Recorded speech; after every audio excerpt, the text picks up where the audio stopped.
అందరికీ నమస్కారం అండి. డివి రియల్ టాక్ ఛానల్ మీకు స్వాగతం పలుకుతుంది. నేను మీ వెంకటేశ్వరుని. 23 సెప్టెంబర్ 2025 ప్రధాన వార్తాపత్రికలో వచ్చినటువంటి ప్రధానమైన వార్తలను మనం కాస్త విశ్లేషించుకుంటే, ముందుగా ఈనాడు చూద్దాం. ఈనాడు మొదటి పేజీలో సాంకేతికతతో పాలన వేగవంతం, మన రాష్ట్ర ముఖ్యమంత్రి చంద్రబాబు నాయుడు గారు అన్నమాట.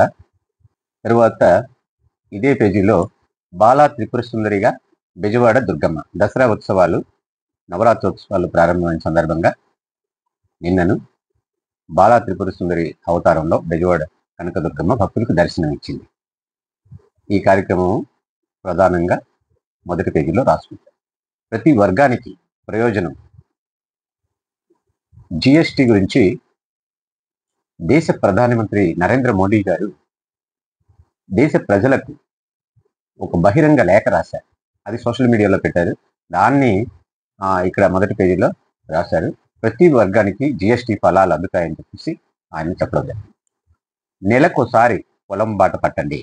ఎమ్మెల్యేలకు ముఖ్యమంత్రి సూచన. నియోజకవర్గంలోని ఎమ్మెల్యేలంతా కూడా నెలకు ఒకసారి ఏదో ఒక రైతులతో మాట్లాడాలి, పొలం బాట పట్టాలని చెప్పి ఇది నిర్దేశించడం జరిగింది. ఇది వచ్చే నెల నుంచి కార్యాచరణ అమల్లోకి వస్తుందని చెప్పారు. రైతులతో మాట్లాడి సమస్యలను పరిష్కరించాలి. త్వరలో నేను అన్నదాతను కలుస్తాను. ఉపగ్రహ ఆధారిత భూసార పరీక్షలు చేసి ఉచిత సూక్ష్మ పోషకాలు అందిస్తాం శాసనసభలో చంద్రబాబు చెప్పారన్నమాట. అలాగే వచ్చే జూన్ నెలాఖరుకు 2.61 లక్షల టిడ్కో ఇళ్లు పూర్తి చేస్తాం. పనులు బిల్లులకు చెల్లింపు 7,280 కోట్లు అవసరం. శాసనసభలో మంత్రి నారాయణ, పురపాలక శాఖ మంత్రి నారాయణ గారు శాసనసభలో ప్రకటించారు. టిడ్కో ఇల్లు అంటే 2014 నుంచి 19 మధ్యలో టిడ్కో ఇళ్లను నిర్మించి చంద్రబాబు అప్పటి ప్రభుత్వం హయాంలోనే టిడ్కో ఇళ్లను నిర్మించడం జరిగింది. ఒక్కొక్క స్టేజ్లో కొన్ని ఇళ్ళు ఉండడం జరిగింది. కొన్ని పూర్తయ్యేవి దాదాపు, కొన్ని ఆ తర్వాత వచ్చినటువంటి వైసీపీ ప్రభుత్వంలో వైసీపీ రంగులైతే వేశారు, కానీ ఎవరికి ఆ ఇల్లు లబ్ధిదారులకు ఇవ్వలేదని, గతంలో పనిచేసినటువంటి కాంట్రాక్టుల చెల్లింపులు, ఇంకా అరాకొర పనులు ఏవైనా ఉంటే అవి పూర్తి చేయడానికి 7,280 కోట్లు అవసరం అవుతాయని చెప్పి మంత్రి నారాయణ శాసనసభలో చెప్పారు.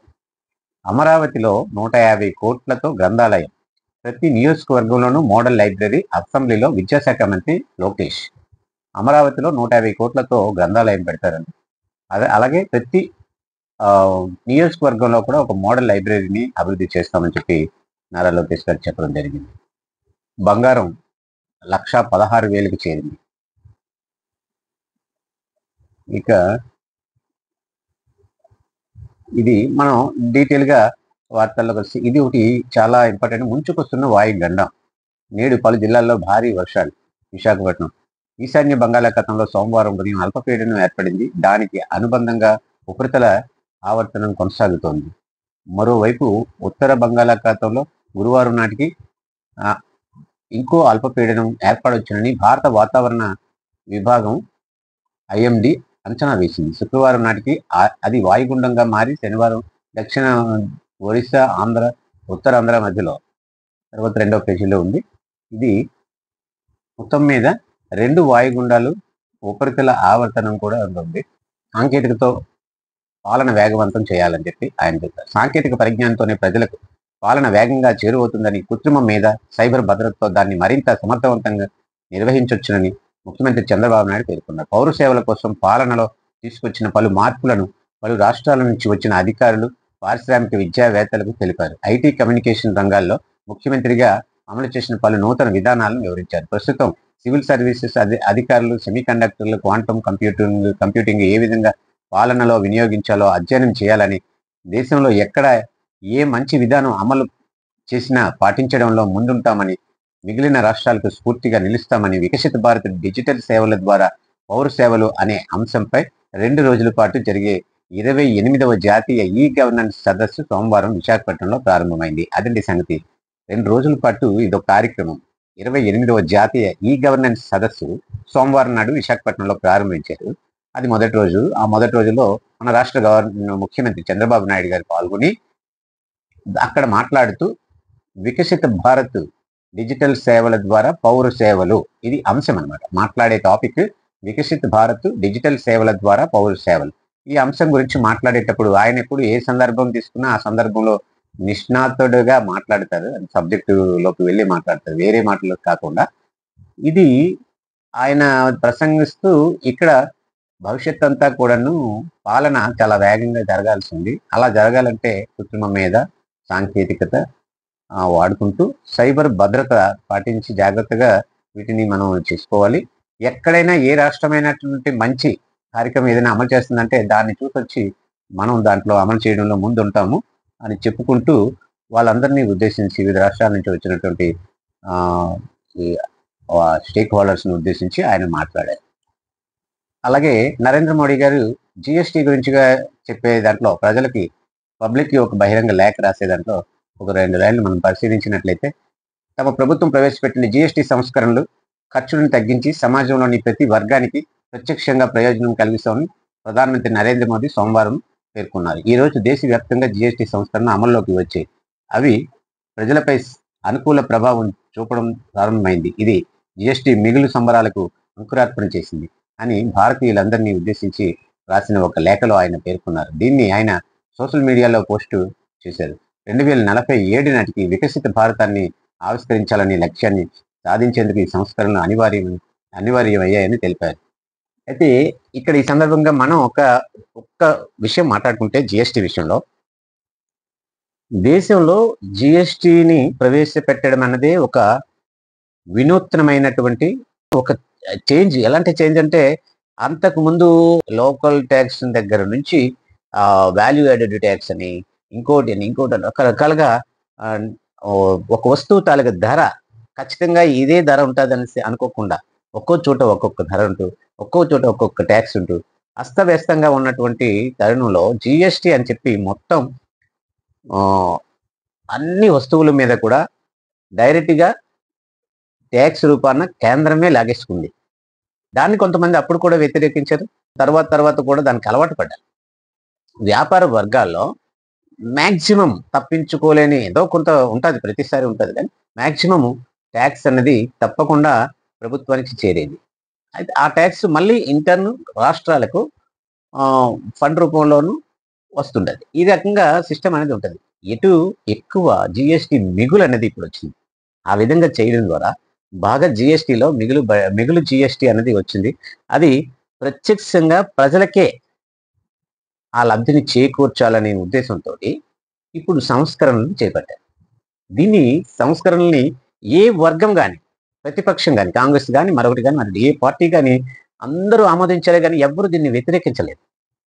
ఇంకా చెప్పుకుంటే కాంగ్రెస్ ఏం చెప్తుందంటే, మేము ఎప్పుడో చెప్పాము జిఎస్టీ సంస్కరణలు చేపట్టమని, మేము ఎప్పటి నుంచో సూచిస్తున్నాం, మీరు ఇప్పటికి చేశారు అని చెప్తున్నారే తప్పించి ఇది మంచిది కాదని ఎవ్వరూ చెప్పలేదు. ఎలాంటి ప్రయోజనాలు ఉంటాయన్నది విస్తృతంగా ప్రచారం చేయాలన్న ఉద్దేశంతో ఇటు రాష్ట్ర ప్రభుత్వాలు, కేంద్ర ప్రభుత్వం కూడా ఇప్పుడు దీని మీద ఒక పండగ, జిఎస్టీ పండగ అని ఒకటి జరిపించినట్టుగా ఒక పండగ వాతావరణంలో అందరికీ తెలిసే విధంగా ప్రచారం చేస్తున్నారు. ఎందుకంటే నిన్న 22వ తేదీ నుంచి దీన్ని అమల్లోకి వచ్చింది కాబట్టి ప్రతి వాళ్ళకి దీని మీద ఎంతో కొంత బెనిఫిట్ ఉంటుంది, ప్రత్యక్షంగా కానీ పరోక్షంగా కానీ రకరకాలుగా. ఇలా ఉదాహరణకి ఒక వ్యక్తి కారు కొనాలనుకున్నాడు. ఆయనకి 10 లక్షల రూపాయలు ఖర్చు పెట్టాల్సినటువంటి కారు 9 లక్షలకే దొరుకుతుంది. 10% మిగులుతుంది. ఉదాహరణకి కరెక్ట్గా లెక్కలు చూస్తే ఎంతో కొంత ఉంటుంది అనుకుంటాం. 10% మిగులుతుంది అనుకుందాం. ఎందుకంటే 28% నుంచి 18%కి వచ్చింది అనుకుందాం. 10% వస్తుంది. 10% ఆదా అయినప్పుడు ఆయన తప్పకుండా తన పాత కారుని అమ్మేసి ఏదో మోడల్గా కొత్త కారు ఒకటి తీసుకుందాం అనుకోవచ్చు. మరి 1,00,000 రూపాయలు మిగులుతుంది అంటే అది కొత్త కారు తీసుకుందాం అనుకోవచ్చు. పాత కారు అమ్మకానికి పెట్టేటప్పుడు ఎంతో కొంచెం తగ్గించిస్తే అప్పుడు మళ్ళీ మనలాంటి వాళ్ళు, చిన్న మధ్య తరగతి వాళ్ళు, ఎవరైనా కారు కొనాలనుకున్న వాళ్ళు ఆ విధంగా ఒక స్టెప్ ముందుకెళ్ళి తన 2 వీలర్ స్థానంలో 4 వీలర్కి వెళ్ళచ్చు. అంటే ఇక్కడ ఒక వ్యక్తి కొనుగోలు శక్తిని పెంచుకునే అవకాశం అనేది కింద స్థాయి వాడికి ఉంది. ఇంకా పై స్థాయి వాళ్ళు తను ఇంకొకటి అదనంగా ఒక కొత్త కారును కొనుక్కునే పరిస్థితి ఉంది. అంటే చిన్న వ్యక్తి నుంచి పెద్ద వ్యక్తి వరకు అందరికీ జిఎస్టీ తాలూకా ఫలాలు అందుతాయి. అలాగే నిత్యావసర వస్తువుల మీద అన్నిటి మీద కూడా పాల ఉత్పత్తులు గానీ, తర్వాత ఆహార ఉత్పత్తులు గానీ, డైలీ యూజ్ చేసే ప్రతీదీ కూడా సబ్బులు, షాంపూలు, పేస్టులు ఇటువంటి అన్నిటి మీద కూడాను జీఎస్టీ తగ్గింది. కొన్నిటి మీద తీసేశారు. ఇలా ఆ చార్ట్ అనేది మనం చూసినట్టయితే చాలా వరకు ఒక వ్యక్తి నెలలో రూ. 1,00,000 ఖర్చు చేస్తున్నాడు అనుకుందాం. ఏ వస్తువు కొన్నాడు, ఎంతొచ్చింది అనేది పక్కన పెడితే, సరాసరి నెలలో ఆయన పెట్టిన రూ. 1,00,000 ఖర్చు మీద రూ. 10,000 వస్తుంది, మిగులుతుంది. మరి అలాంటిది జీఎస్టీ వల్ల నెలకి రూ. 10,000 ఒక కుటుంబానికి రూ. 1,00,000 ఖర్చు పెట్టి కుటుంబానికి ఆదా అవుతుందని చెప్పుకోవాలి. ఈ రకంగా జీఎస్టీ విషయంలో చాలా సంస్కరణలు అనేవి ఈ సమయంలో సమయానికి తగు పాట పాడినన్నట్టుగా చాలా సార్లు నరేంద్ర మోడీ గారు నిర్ణయాలు ఆ విధంగా ఉంటాయి. ఇప్పుడు చూస్తే అమెరికా ట్రంప్ సుంకాలు విధించే విషయం కానివ్వండి, లేకపోతే H1B వీసాల మీద $1,00,000 ఫీజు పెట్టిన సంగతి ఇదంతా చూస్తే అంతర్జాతీయ ప్రభావం జాతీయంగా మనని అణిచివేసే పరిస్థితి ఉండకూడదు. ఇక్కడ మనం తట్టుకొని నిలబడాలి అంటే మనమే కొనాలి, మనమే అమ్మాలి, మనదే పెద్ద మార్కెట్, మన మార్కెట్ని మనమే ఉపయోగించుకోవాలి అన్నంతగా ఒక స్వదేశీ ఆలోచనతోటి ప్రతి వ్యక్తికి ప్రతి కుటుంబానికి మేలు జరగాలనే ఆలోచనతోని జీఎస్టీ సంస్కరణలన్నీ అత్యంత ఆమోదయోగ్యం అని చెప్పి అభిప్రాయం చెప్పడం జరుగుతుంది. ఇది జీఎస్టీ గురించి. తర్వాత ప్రతిభావంతులకు బ్రిటన్, చైనా వల. ఎప్పుడైతే ట్రంప్ H1B వీసాలకి ఒక్కసారిగా $1,00,000 అంటే 88 లక్షలు, మన రూపాయల్లో కావాలంటే 88 లక్షలు చెల్లించిన పరిస్థితి ఉందో, అప్పుడు నిపుణుల కోసం, ప్రతిభావంతుల కోసం బ్రిటన్, చైనా వాళ్ళు వల వేస్తున్నారన్నమాట. ఒక రకంగా చెప్పాలంటే అమెరికా లాభపడింది. ప్రపంచ దేశాల నుంచి ఏదైతే క్రీము, మంచి నైపుణ్యము, మంచి ప్రతిభ ఉన్న వాళ్ళని H1B వీసాలు ఎరగా చూపి వాళ్ళు బంధించారు. వీళ్ళ మేధస్సుతో వాళ్ళ సంపద పెంచుకున్నారు అమెరికా. అంతేగాని ఇప్పుడు వాళ్ళ అమెరికా కంపెనీలకే ఎక్కువ నష్టం జరుగుద్ది ట్రంప్ విధానాల వల్ల, ఇవి పిచ్చి విధానాలు అని చెప్పి అక్కడ అమెరికాలో కూడా అది వ్యక్తం అవుతుంది. మెయిన్ అమెరికా ఐటీ కంపెనీలు చాలా వరకు నష్టపోతాయి. ఇవన్నీ కట్టుకోవడం కష్టం. ఎందుకంటే ఐటీ కంపెనీ వాళ్ళే చెల్లిస్తున్నారు యాక్చువల్గా ఆ రుసుము అనేది, ఆ ఫీజు ఇంతవరకు. ఇప్పుడు $1,00,000 అంటే ఒకేసారి అది చాలా కష్టమైన పని. విదేశీయుల్ని ఈ విధంగా కట్టడి చేస్తే అమెరికా వాసులు లబ్ధి పొందుతారనే ఒక సెంటిమెంట్ని బలంగా తీసుకెళ్లడం వల్ల ట్రంప్ చేయగలుగుతున్నాడు, ఏది పడితే అది మాట్లాడగలుగుతున్నాడు. అది ఈశాన్య రాష్ట్రాలకు కాంగ్రెస్ నిర్లక్ష్యం. మోదీ అప్పుడు ఏదో చేశారు, అదే చెప్తారు ఈయన. మోదీ గారు ఇప్పుడు కాంగ్రెస్ ఏం చేసింది అదే చెప్తారు. యుద్ధాలపైనే ప్రధాన చర్చ. నేటి నుంచి ఐక్యరాజ్య సమితి సర్వసభ్య సమావేశం. సొంత పౌరులపై పాక్ బాంబు వర్షం. ఇదేంటి చూడండి.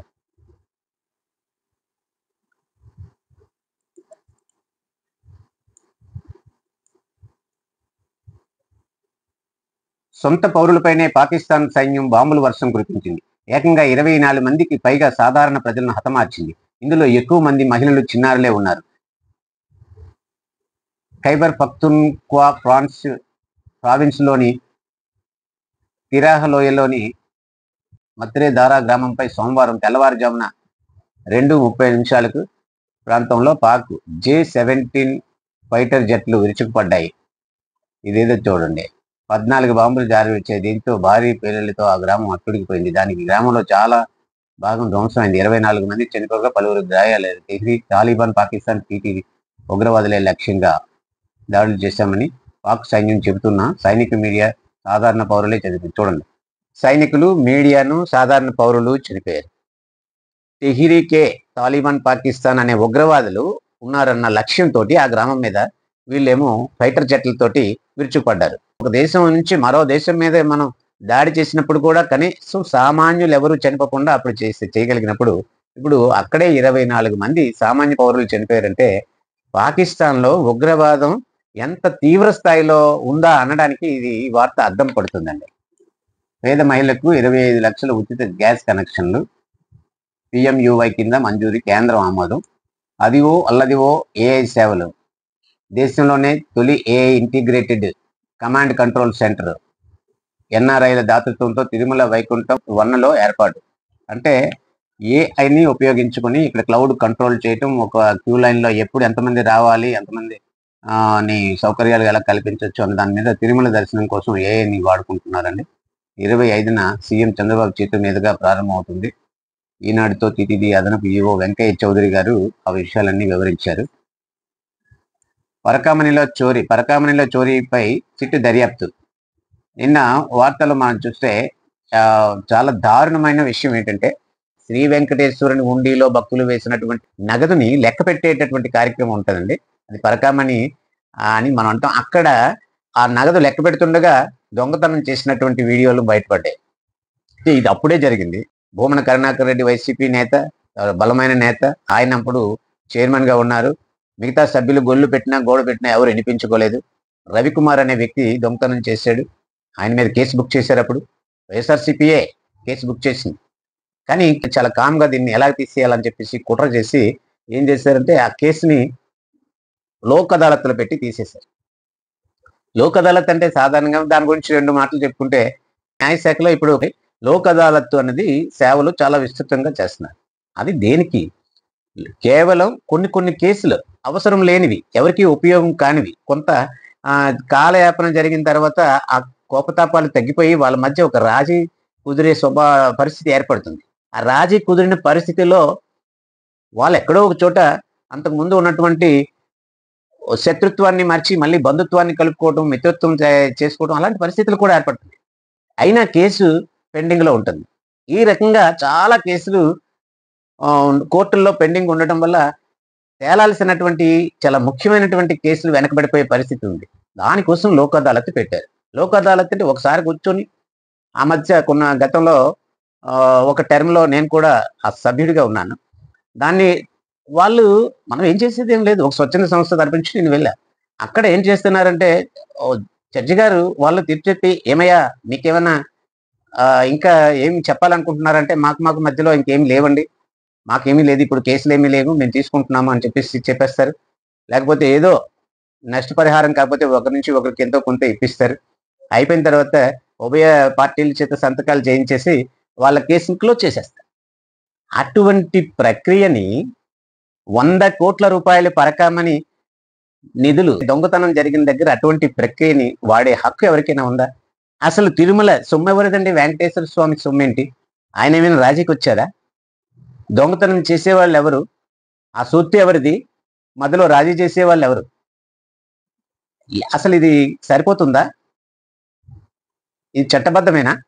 ఒక చైర్మన్ లేకపోతే మరికొంతమంది కూర్చొని రాజీ చేసి వాళ్ళ చేత ఆయన ఆస్తులన్నీ వీళ్ళు రాయించుకొని అలా చేశారు. ఏదో కొంత శాతం వాళ్ళకున్నవి ఏమో వెంకటేశ్వర స్వామికి విరాళంగా రాయించేసి ఇంకా మరికొన్ని ఆస్తుల్ని వాళ్ళు సెట్ చేసినందుకు, ఇదంతా పరిష్కారం చేసినందుకు గాను వాళ్ళు రాయించుకోవటం అదే చేశారు. ఇప్పుడు దాని మీద సిట్ దర్యాప్తు వేశారు. అసలు విషయాలన్నీ బయటకు వస్తాయి. ఇక్కడ 35 ఎకరాలను ఉత్సవంలో భాగంగా నిర్వహించే ఎగ్జిబిషన్ కు 56 రోజుల పాటు కేటాయించడాన్ని సవాలు చేస్తూ బోరగడ్డ సుజయ్ కుమార్ వేసిన పిటిషన్ ను సుప్రీంకోర్టు కొట్టేసింది. ఏదైనా ఒక కార్యక్రమం, ఒక ఉత్సవం, ఒక అభివృద్ధి కార్యక్రమం ఏదో చేస్తారంటే కోర్టుకు వెళ్ళిపోతున్నారండి. వాళ్ళకేంటి ఇంట్రెస్ట్ అనేది ఏమీ ఉండదు.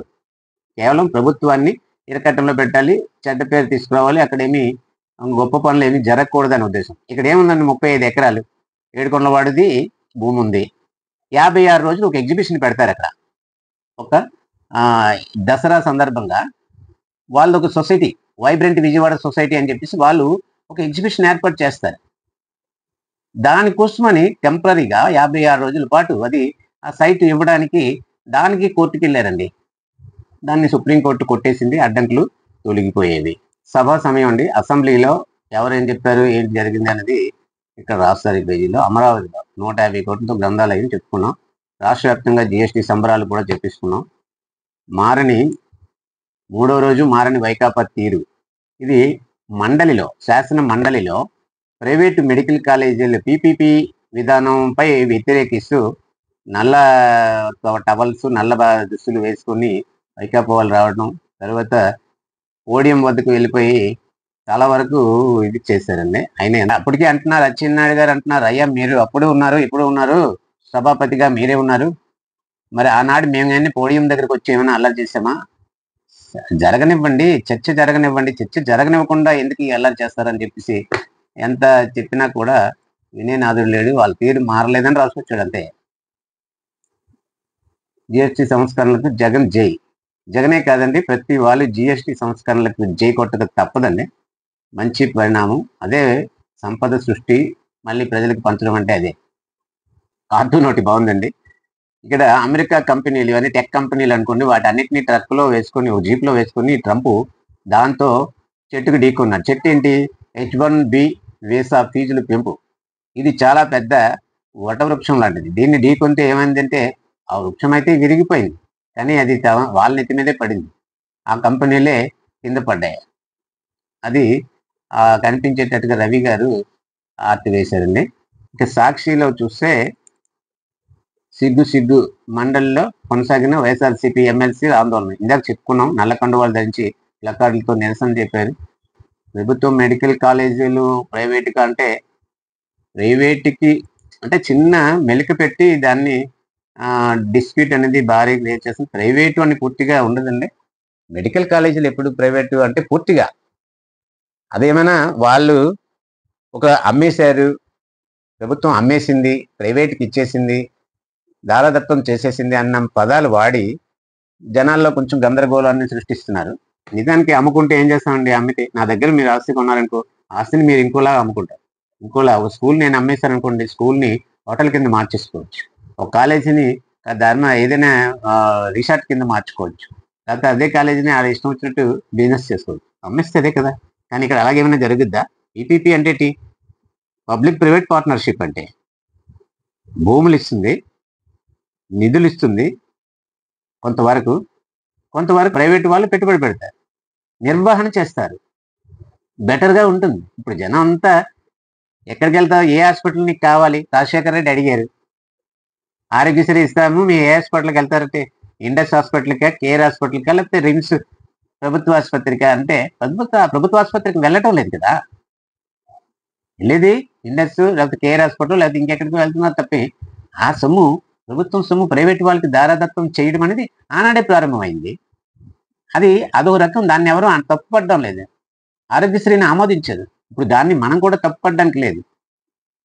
ఒక కార్పొరేట్ తరహా వైద్యం పేదవాళ్ళకి అందింది కాబట్టి అది మంచి స్కీమే అనుకుంటా. ఇది కూడా అంతే, అంతకంటే ఇది వేరేగా ఏం చూడడానికి లేదు.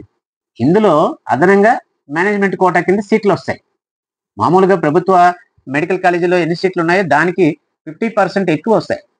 కొంతమందికి డబ్బులు ఉండి చదివించుకోవాల్సిన వాళ్ళకి కూడా అవకాశం దొరుకుద్ది. అక్కడ సీట్లు పెరిగితే తొందరగా నిర్వహణలోకి వస్తాయి.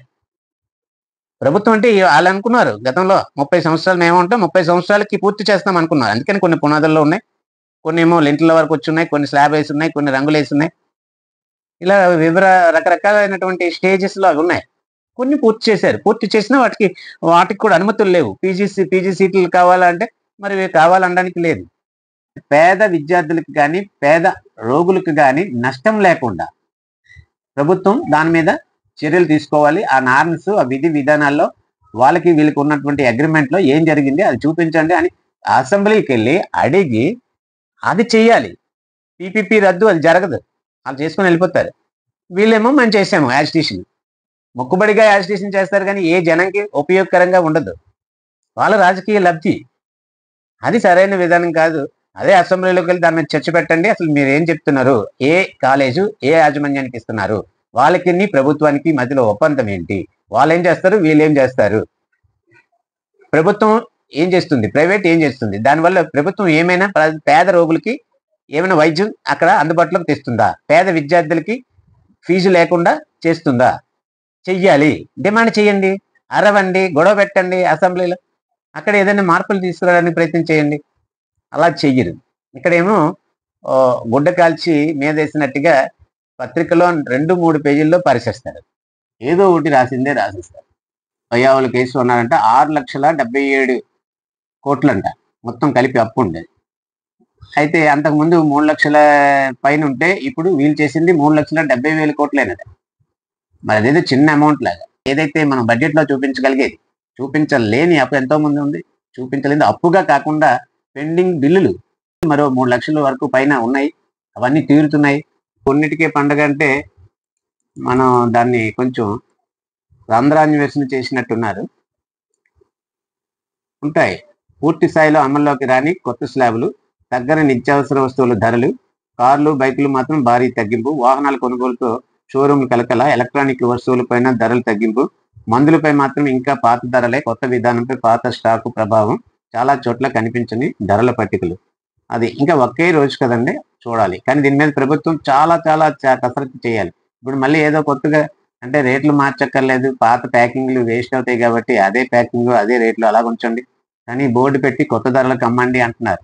ఎంతవరకు సాధ్యం అనేది చూడాలి. ఆంధ్రప్రభలో మొదటి పేజీలో పరిశీలిస్తే ప్రతి నిమిషం రైతన్నల ఆలోచనే సేద్యం లాభసాటిగా మారుస్తాం. ఇక్కడ ఒక మాట అన్నారండి నిన్న, వరి వేయొద్దు అన్నారు. ఆ మాట అంటే నాకు ఒకటి గుర్తుకొస్తుంది. గతంలో చంద్రబాబుని మొత్తం రైతులకు దూరం చేసినటువంటి మాట, వక్రీకరించిన మాట అది.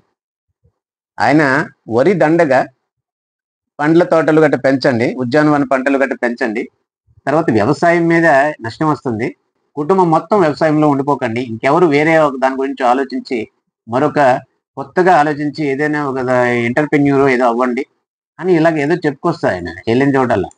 దాన్ని వ్యవసాయం దండగన్నారు, వ్యవసాయం దండగన్నారు. ఈయన వ్యవసాయం రైతులంటే కెట్టదు, రైతులకు రాజశేఖర టైంలో చాలా బాగా ప్రచారం చేసుకోగలిగారు. అది ఇప్పటికీ కూడా ఆయన అదేంటి అది పెద్ద ఎక్కడన్నా ఎలాగన్నా ఎందుకన్నా సందర్భం లేకుండా వీళ్ళంతా ఇది చేసి దాన్ని ఎందుకంటే పెద్ద పట్టించుకోరు కానీ చంద్రబాబు నాయుడు గారు. కానీ చాలా వరకు రైతులకి దూరం చేసింది ఆ మాట.